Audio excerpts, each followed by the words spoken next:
Muraho neza bakunzi bacu, murakaza neza kuri iyi pati ya gatatu y'urukurikirane ruvuga ku rugendo rw'ibizamini bya leta bisoza umwaka w'amashuri 2025-2026.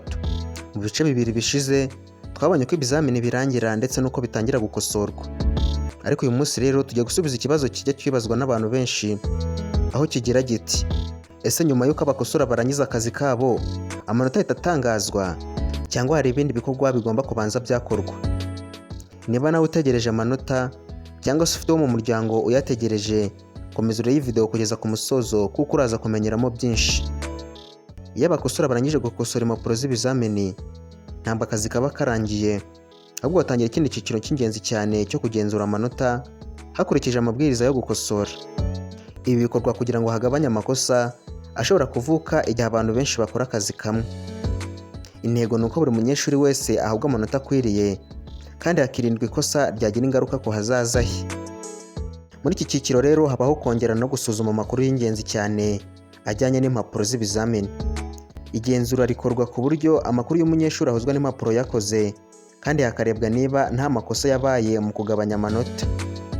Ibi bituma icyizere cy'ibisubizo gitera imbere mbere y'uko habaho ikindi cyemezo. Niyo mpamvu rero rimwe na rimwe hashira ibyumweru byinshi hagati yo kurangiza ibizamini no gutangaza amanota. Si uko nta kandi kazi kaba kari gukorwa, ahubwo buri cyiciro cyose kiba gisaba ubushishozi. Mu bizamini bya leta, ikosa rito rishobora kugira ingaruka ku munyeshuri, ku ishuri ndetse no ku muryango we. Niyo mpamvu rero inzego zibishinzwe zifata umwanya uhagije kugira ngo zigenzure neza. Muri iyi minsi rero ushobora kubona ku mbuga nkoranyambaga abantu bavuga bati amanota yamaze gusohoka rwihishwa cyangwa ngo dufite urutonde rw'abatsinze. Ibi ni ibihuha kenshi bituruka ku mbuga nkoranyambaga. Iyo amanota aratangazwa rero ku mugaragaro n'inzego zibifitiye ububasha, nta muntu ushobora kwemeza ko ayo makuru ari ukuri. Ni ngombwa rero gukurikirana amakuru yizewe. Hari n'abibaza impamvu rero amashuri amwe asa n'aho amenya amakuru mbere y'abandi. Mu by'ukuri iyo habaye itangazwa ry'amanota, ritangazwa hakurikije uburyo bwateguwe n'inzego zibishinzwe, kandi abanyeshuri bose bagomba guhabwa amahirwe angana yo kuyamenya. Ikindi abantu benshi bibaza ni impamvu itariki y'itangazwa ry'amanota idahita itangazwa ibizamini bikirangira.